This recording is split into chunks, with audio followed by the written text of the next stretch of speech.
So our next guest here on the Centering Esports podcast is I'm a longtime fan. I'm a little intimidated. I won't lie to you guys. He is known for the King of Salt on Twitch. Long time ago, though. That I never said that, Reynad. That wasn't me. But I've read online. He is professional, I will say, card player. Hearthstone, Magic. I'm sure if you put any trading card in front of him, he'll probably master it. He is also the founder and CEO of Tempo Storm. Please welcome to the show, ladies and gentlemen, Reynad. How's it going today? It's going great. Thanks for having me. Do you like the nickname King of Salt? I don't, but it's not because I don't like the saltiness tag. I just think there's more elegant ways to do it. Why not the Sultan, or something? There's there's a way to. I don't know. I had a lot of nicknames over the years. Whatever you want, man. I like the Salt. Sultan of Salt. That's got a nice ring to it. Why don't you, Tempo merch guy, put that on a shirt. The Sultan of Salt. That's some merch idea for you. Tim was born in the salt mine, so he's used to being in there himself. What can I say? The kindred spirit. Yeah, we just want to win, Reynad. That's it. That's all it is. We just want to win. First off, I wanted to say thank you for coming on the show. Like I said, I've been a big fan of yours all the way from early on in Hearthstone and just kind of your Twitch streaming and everything like that. So I wanted to have you on the show and kind of talk about your latest endeavors and things like that. I know one thing I wanted to get to real quick is just you're kind of a world traveler. So how's this year just been for you on a personal level? Well, world traveler compared to me. We live in Texas. We go to Oklahoma, and that's like world traveling for us. For you, though, with COVID and everything going on, how's that been for you as a org, as a personal? How's that been? Yeah, that's a great question. Definitely a change of pace. And I didn't realize how used to traveling often I got just doing the whole esports grind for so many years. But it was kind of like there was always some event or some convention or some esports tournament that I kind of fell in the habit of going to every couple months. And now because of COVID this year, just not having that, it's definitely been personally a little bit stressful. I feel a little bit cooped up in the house the whole time.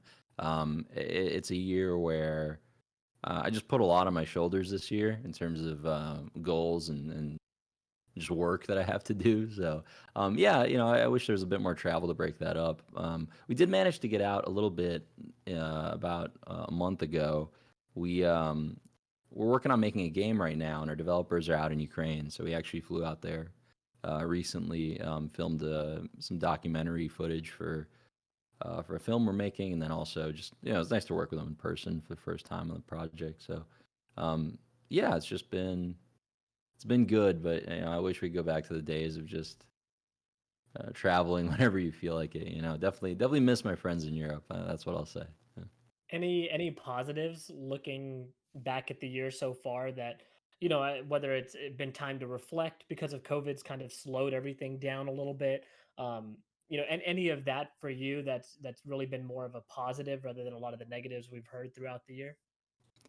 Yeah. I mean, to be honest, it's just been comfortable. I've just been doing the whole stream lifestyle thing for so long that I don't know. This isn't too much of a change of pace, I guess, from the usual. It's hard for me to point to a positive, but I'll say that could have been worse. We're lucky to be in this industry when that struck. I mean, imagine if I had spent my entire adult life in the restaurant industry or something, and then this hit. It's just. Owning a movie theater probably doesn't sound as appealing as owning an esports org right now. So you mentioned you were overseas then for multiple reasons, but one, to work on the game you guys are developing. For those who don't know, it's the Bazaar. I guess that's developed overseas? That's not in-house? It is in-house, yeah. We just have a lot of the staff on it in Ukraine. But yeah, first-party product, Tempo Games. We built out an entire game studio division in the company, and let's see what happens when an esports team makes a game. Let's see what happens when a streamer makes a game in a genre that they think they understand. It's It's kind of crazy, man. I don't know. Game development is one of those things that I think almost everybody feels like they would be good at. It's a very definitely a hard thing once you get into the thick of it. But I don't know. It's been a cool journey. I was gonna say that is the fact that everyone does this. You're playing Hearthstone, you're playing Counter-Strike, whatever, right? Something, you get a bad case of RNG and you're like, I could make a better game than this, right? I could make than this piece of crap in front of me. I could make a better game. You are doing that. Like, you put all your chips on the table. I think you're almost like, I'm sure other developers are, I don't want to say hoping you're going to fail, right? Everyone wants the game to work, but there might be someone in the gaming world that's like, who's this kid think he is? Just thinks he can make an esports org and then all of a sudden whip up a game that's going to be better than ours. So do you feel that pressure? A little bit. I don't know. I'm just excited to take their players from them. That's how I think about it. That's the attitude to have. What pushed you to make a game? I mean, obviously that's a big step from going from like a traditional esports org of what we've seen to game development, to making a game studio. Like, what kind of drove that innovation? Yeah, to be honest, I think it was kind of inevitable looking back on it. I've just always really been into game design. I thought that's what I would do as an adult, like for most of my life. I learned how to program when I was 13. I was making a lot of games as a teenager. My first job was teaching game programming, but it was like an easy language. I was a Scratch. I was teaching it to kids in a Minneapolis library. But yeah, like I'll give you the business reason and then like the personal reason. Basically, the business reason is there's all this. Basically, a few years ago, brands started getting comfortable putting money behind streamers for the first time. And before the Amazon acquisition of Twitch, that wasn't really the case. Like back when I was streaming full time, like 2014, 2015, brand deals were just starting to become like a real like revenue generator, right? So anyway, all these brands started coming into the space. And we noticed these influencer marketing companies kept coming to us and saying, hey, we want to use your streamers to promote this thing. Let's make something happen. And eventually we just started going around them to directly to the publishers, right? That were basically paying these influencer marketing companies. And I'm sorry for the long-winded answer. No, this is a long-form podcast. Feel free. Perfect. Yeah. So basically, we noticed all this deal flow happening around getting streamers to promote some video game. Publishers realized it's a great way to get downloads. So we started going around these influencer marketing companies, going straight to the publisher ourselves, setting up these partnerships, and we tried promoting other people's games. This is a couple years ago we started doing this. Like for example, I think we were the first esports team that maybe the only team to this day that did a campaign with Blizzard. We had like the Lich King take over Tempo for Knights of the Frozen Throne expansion in Hearthstone. That ended up being the best-selling one of all time. And we had a lot of other success with other publishers promoting games. So just like the business, we basically realized that the business we were sitting on is just a great distribution tool for game downloads. Every time we did a campaign with one of these game developers, we realized the campaign would just go great because when people decide what game they want to play these days, they just want to go to streamers. They don't want to like read some review in an article or whatever. You might as well just go on Twitch and see gameplay live and see if it looks fun. So yeah, we just realized we had a good distribution tool, and I was just thinking, how do we cut out the middleman again? Well, we need to own the game. We need to stop promoting somebody else's game if we really do have this good of a distribution tool, and we're starting to get more and more of these deals. So, basically that, because we started promoting other people's games and we were doing it successfully, I realized I think we can market a game. Like I know we can because we had success in these campaigns. So I just did some rough math. What would it take to build one? Luckily, Tempo was born out of strategy games, and that's a pretty inexpensive genre to develop compared to other types of games. And yeah, just did a bunch of research for a few years, and the math and all the business stuff worked out. I mean, that's the business reason. The personal reason is just shorter. It's pretty much just, I've spent tens of thousands of hours playing children's card games in my life. I have few other skill sets that can contribute to society, and I think it's debatable that one does. But I don't know. I think I'm qualified to make one. I think I know what the market's missing, and I think that if you're a streamer professionally for 8 years and all day every day you're just sitting there reading chat, like the guy in the fucking Matrix scene, you're just gonna absorb a lot of consumer feedback about that type of game. You know, when you sit there reading just Twitch chat for a decade and all of their thoughts about digital strategy games. What can be um, better? yeah, you know exactly what their pain points are because they're very loud about them. But you also see some smaller tactical things you can do well here and there. So yeah, I don't know. I just felt like we had the marketing. I wanted to do it, and I've wanted to do it my entire life. To really just develop a good game product, and um, yeah, I don't know. I think now's the time. We've been developing it for about 2 years now. Actually, it's been funded for about 1 year. It's been going great. I don't know. We're on schedule. It looks good. Actually, this morning I got a new build of the basically the first time we put all of our art assets together into something presentable. I guess you could call it a vertical slice. I don't know.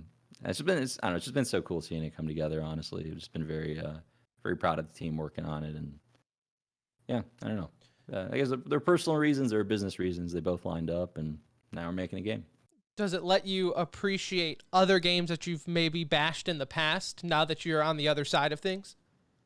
No, they're all trash. I A lot of the things that upset me the most about strategy games, I think, are still pretty inexcusable. I would double down on a lot of the opinions I had before starting the project. I do have an appreciation for just how hard of a product it is to build, though.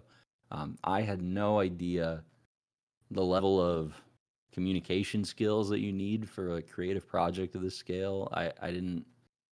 Yeah, it's a lot of moving pieces, but we just have great people on it. I made sure to spend most of my time and energy into getting the right staff onto the project, and they know what they're doing a lot better than I do when it comes to this kind of workflow. Like, they've made plenty of games before, I haven't. And yeah, I don't know. It's been an awesome process, honestly. Out of all the things I've done in my career, from competing, streaming, casting, team ownership, whatever, this has been definitely one of my favorite projects to work on. I don't know. So I want to ask a little bit more about the personal side then. So obviously, before you market the game, you got to have a good product, right? And so what about this game should excite the player base? Like, what are some of the pinpoint pains that you talk about that this game is going to alleviate for them? Yeah, no, it's a great question. Look, to be honest, when I was pitching the game a couple years ago, just when it was nothing more than an idea, the speech I would give people was all about solving the problems that games like Hearthstone have. It was things like, oh, net decking homogenizes the meta, and every game feels the same because everyone's playing the same 3 decks after 2 weeks after an expansion comes out. Or it was like talking about how Hearthstone's progression system, the collection of cards, kills their own player base over time because they don't let players trade cards between each other, so it's a closed economy. So every time they do a set rotation, every player has to make the choice of like spending $200 to buy new packs or just disenchanting like 75% of the value of their collection to get the new cards. So it basically, I used to give that kind of speech. Because our progression system is not a collection of cards. We're never going to kill our own player base over time, and because you build your strategy as you play the game after you start, you don't come to the table with a deck of cards that you pre-built. Because of that, we don't have that net decking issue, right? And when we started working on the game, it was going to be the world's first digital deck builder, and this really was a very innovative concept. Just since then, Slay the Spire came out after we started the very early development, and then auto chess blew up as a genre. And what the auto battlers did was a lot of what we were going for, where you can't like replicate a strategy, you have to make it on the fly. It's all about that risk assessment and resource management. And those games are great. I love all of them. TFT, Battlegrounds, Auto Chess itself, Underlords. I mean, they're all good games. And we basically realized that right now is kind of the bleeding edge of strategy game PvP. These games have their own issues. They're just inherently unwatchable on Twitch, and none of them are good enough as just a game on its own. None of them have mainstream enough appeal that they've actually consolidated the strategy game player base on Twitch. So basically, right now what we're doing is we want to make strategy games watchable again.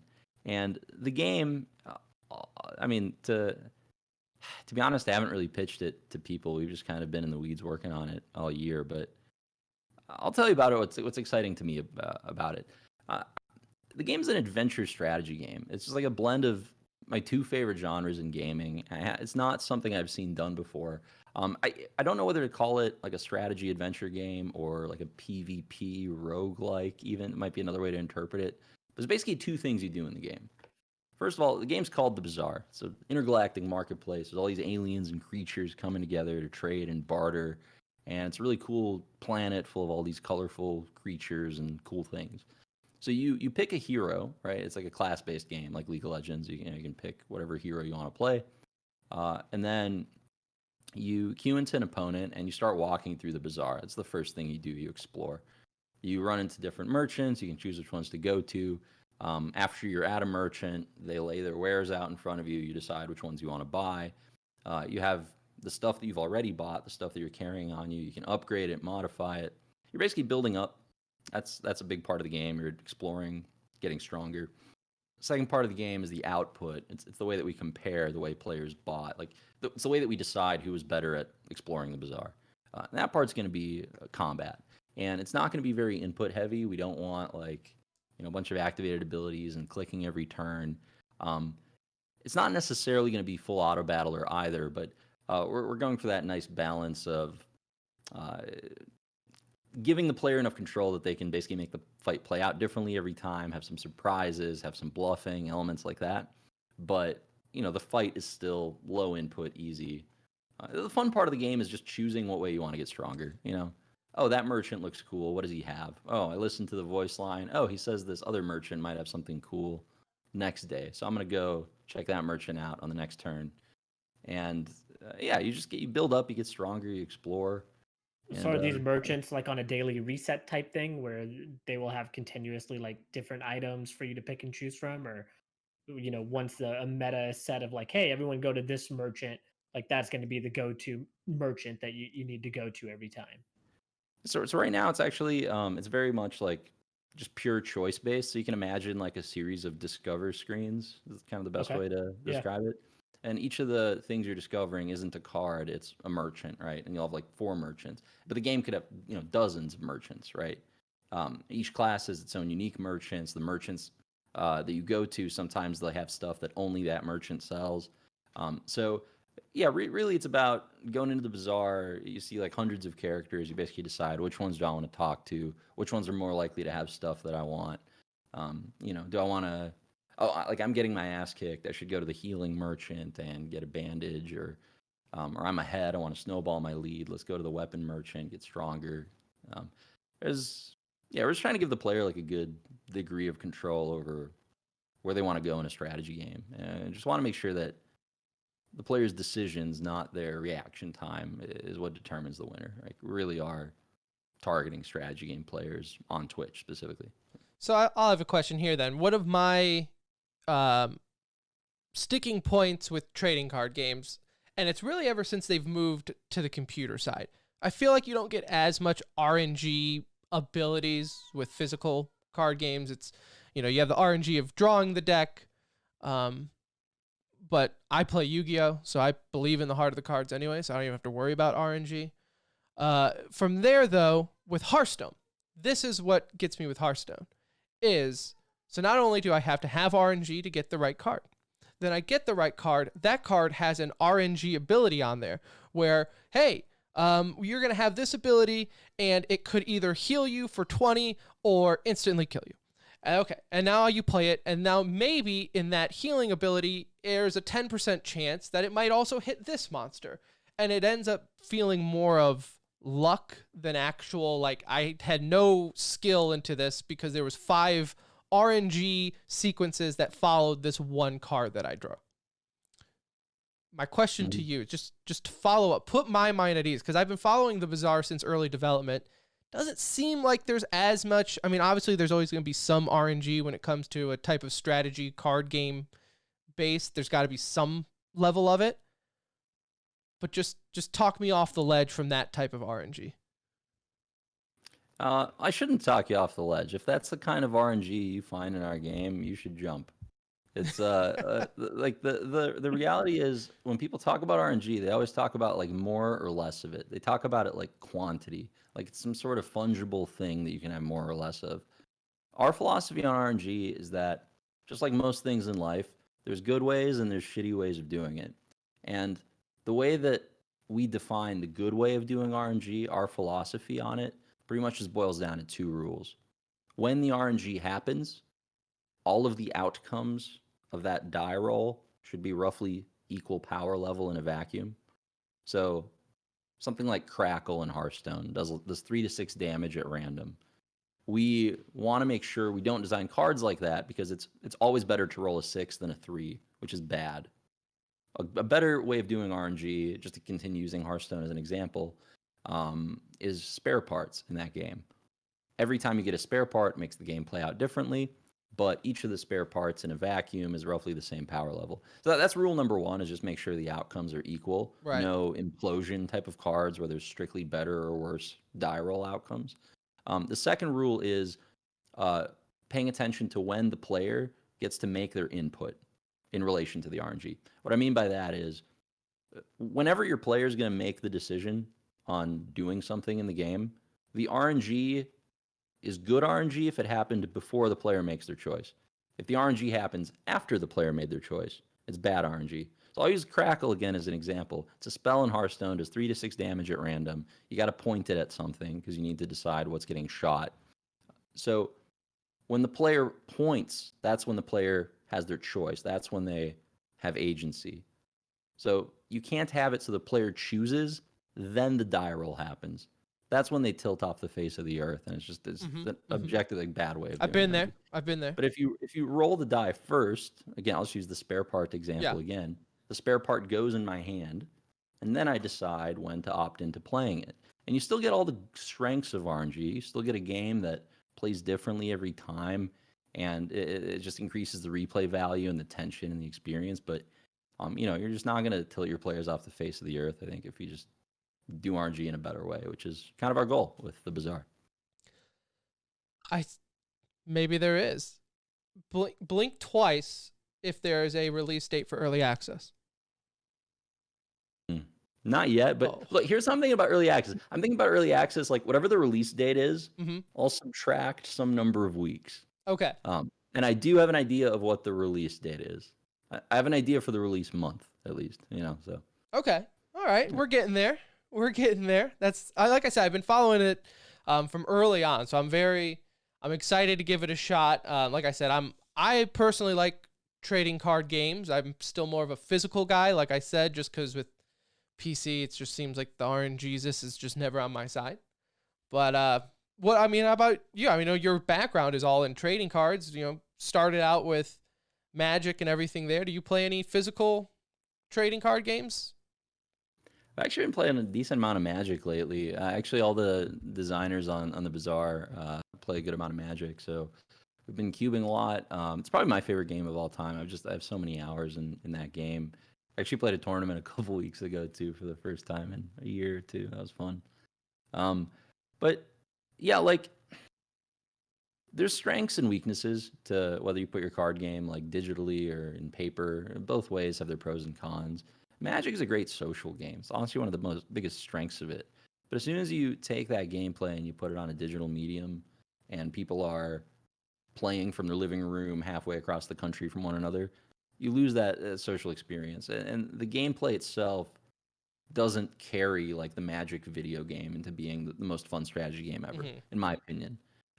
Even though it is my favorite strategy game. I guess what I'm saying is, for games like Magic, going to a digital medium hurts them a lot because they lose a lot of what makes the game so great in paper, just being able to go to a local gaming store with a group of friends and socialize and banter. But when you do go digital, you get a lot of benefits too. It's just some trade-offs. It's way more scalable. You're going to get access to just way more potential users. And players can play your game much more quickly, as in the volume of games getting played the second you put your card game on a computer, it just spikes. So your game gets solved faster. This kind of exacerbates the whole net decking problem. So I don't know. For us, we're definitely going digital, and we're just focusing on making the game as watchable as it can possibly be, which is definitely a challenge for strategy games, but something we think we can do. So let me give you a scenario here. It is the finals of the Bazaar International World Championship. I'm playing for Tempo Storm. You signed me. You said, my God, you're a 30-year-old who still plays Yu-Gi-Oh! And collects Pokemon cards. I want that on the org. So you signed me. I say, can't afford me, but let's do it. I'm in the finals. I lose because of some unbalanced bullshit card. How fast do you go in and patch that card out of the game because it just lost us the trophy? I lost you the trophy. All right, I would have Well, been on the you're other the side of that developer. See, so table you're the winning. developer and the boss. Ah, yeah, that's a good question, man. It's a good question. Honestly, I can't wait to be streaming the game, and I'll just lose to some bullshit, and I'll just nerf it live then and there. That'll be just what an empowering feeling, That would live up to the nickname for sure. Yeah. Is that I mean, has that been discussed behind closed doors? I as far as I know, you're the first esports org to make their own game. Has there been any discuss of how you're going to combat the conflict of interest discussion? Because it's going to get thrown out there. Like some salty Twitch chat is going to say something about you being the developer and competing. Oh, that's what you mean. No, I'm not actually going to compete in tournaments. No, I was just kidding. But is Tempo Storm what about, going like, to? Tempo in general? Tempo in general, maybe. I mean, look, I don't think it's uncommon to see a big publisher like Riot or Activision or Ubisoft have like an influencer program, right, where they partner with streamers and sponsor them to some degree. It's not that different from an esports team relationship. It's possible we don't want to sign like pro Bazaar players, depending on like philosophically where we end up on that, but. No, like, look, my esports philosophy is not. I don't look at it from the perspective of a team. I look at it from the perspective of a publisher. So when we think about like how are we going to handle esports within our game, we think about which grassroots initiatives can we support to really get like organic grassroots bottom up growth, get more people playing and competing. What can I do to get high school programs to adopt this to be their high school strategy game? What can I do? What can I do? Pretty much the opposite of Overwatch League, to organically build something bottom up without shortcuts, right? I think the whole top down, build it and they will come model, where you throw a bunch of money at a new game and claim that it's the next big esport, is just absolutely ridiculous. I don't think there's any shortcuts to building a sport. I think you just need time, you need storylines to develop, and you as the publisher have to support it in a way that actually grows the scene long term and doesn't just like treat it like a marketing stunt in the short term. If that sort of makes sense. So Yeah, it's refreshing to hear that, because you're right. A lot of these games that have come out recently, not counting card games, they focus on how to be a big esport before they focus on how to be a good game. And they throw a lot of money into marketing, get the right people, trying to play it, and ultimately that tends to backfire. It feels most of the time. yeah, it's just unrealistic expectations. Like no esport was made overnight. It's you gotta just have a game that's good enough to compete at a high level for years, and yeah, just put some support behind the community. Don't try to gatekeep esports the way so many publishers do, and yeah, it grows. It always does. Well, I know we have a little bit more time here with you. Anuj, did you want to turn the page and ask him a little bit more Yeah, esportsy questions? got a couple of esports questions I want to throw at you before we let you go. We obviously wanted to make the focus on this about the upcoming game, but obviously your background and a lot of the esports you've been involved with touch us, directly in terms of what we enjoy speaking about. One of them in particular is Counter Strike. Obviously, y'all had a competitive Brazilian roster there for quite some time.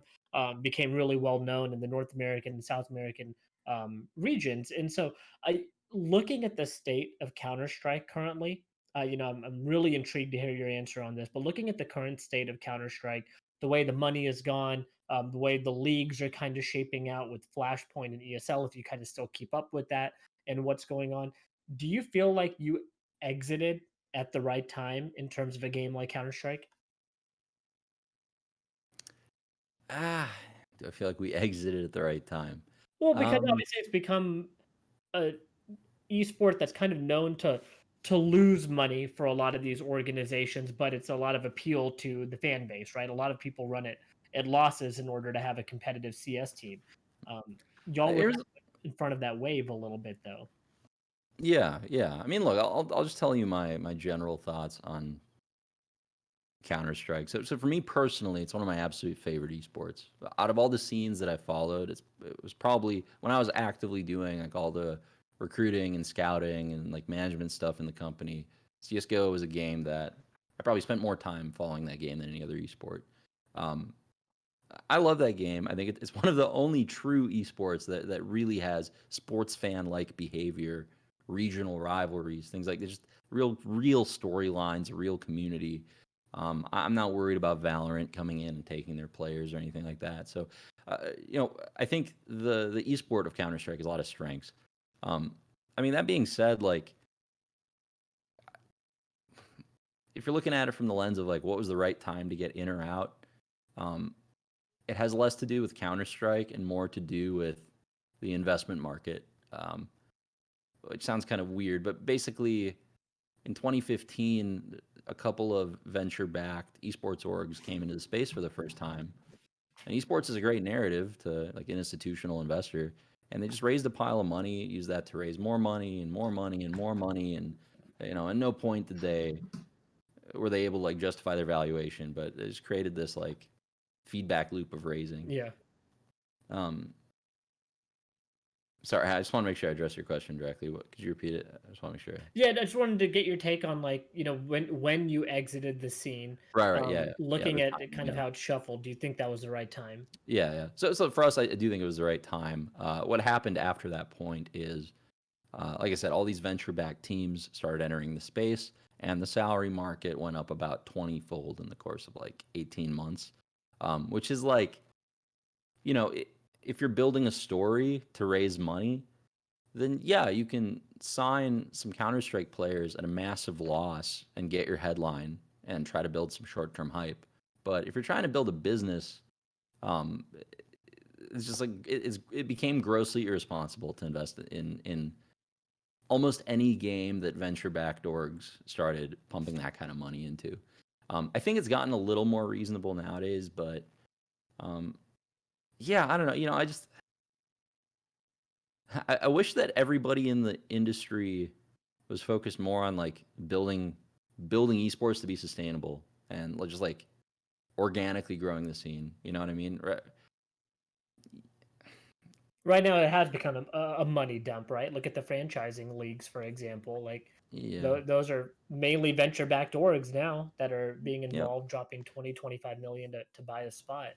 Yeah. I mean, it's both on the team side and the player side. A lot of people are kind of prioritizing just what's best for me short term right now. And for the teams, that usually means building some sort of narrative to go and raise money. And for the players, that just means who's writing the biggest check right now, And I think it's just growing pains, We'll grow out of it. And, well, there's a lot of money to be made in the space. And I think, I mean, a lot of it, especially on the brand campaign side of things. But yeah. I want to follow up on something that you kind of mentioned. You said you weren't too worried about Valorant coming into CS's space or taking the player base. What makes you kind of feel that way? Just out of curiosity, like why do you feel like do you feel like Valorant's not a threat, or there's enough differences to keep them separated, or what makes you feel like Valorant shouldn't be considered a big threat to CS long term? So I think Valorant's an excellent game. I think Riot this year and last really came out to the world and just proved they're one of the best game developers in the world, definitely in North America. I mean, the execution is just so good on all the products they released. With Valorant, it has less to do with Valorant. It has more to do with CSGO. CSGO just didn't really have big underlying issues. The game design is honestly just some of the best game design ever. That's why the format's worked so well for 20 plus years or however long it's been at this point. Um, it, it's CSGO was like they weren't negligent, you know. They kept improving their product. It's a good product. It's a great game. It has that history. It has the players already. Sure, I could jump to a game that might be some percent better, but it's not going to be twice as good. It's not going to be 3 times as good as CSGO, you know. And are you going to abandon your existing friends list, habits, things like that for a new IP in a game that ultimately is very similar? I don't know. Some people will, for sure. I just don't think it's like, you know, before Valorant came out, a lot of people thought it would just like take all of Counter-Strike's players. Yeah. I'm basically saying both games will be large esports moving forward. Yeah. No, that's fair enough. Want to ask you about something else here that we've seen, kind of Counter Strike related, or at least where the story would come from. Recently, Cloud9 had a new general manager, Henry G. He's obviously a big caster if you're familiar with him. He has kind of started a new trend, and that is as he signs a player, he releases their contract or salary information along with the signing. So just like you would see in an NFL or a pro sports player, 3 years, 400,000. This is this bonus. This is the salary. This is the buyout. Kind of showing you a package deal. Being the owner of a team, what do you think about that approach? Not to say that his approach is right or wrong. Just like, do you like the thought of that possibly becoming a new thing in esports? Like, do you kind of like that idea or not like that idea? Look, to be honest, I'm pretty neutral on it. I do want to push back on the notion that that's a new idea. I mean, teams have been doing that in esports for a while. I mean, even in LCS, or it might have been Challenger. It might have been Challenger, but I remember like Ember or some startup team did the same thing like 4 years ago or 5 years, like a long time ago. And, I mean, I guess maybe at Cloud9 this could have level done. though, right? Like in terms of like the money that we're talking about that's being used here with a couple of these guys making Yeah, 30, 40K a month type thing.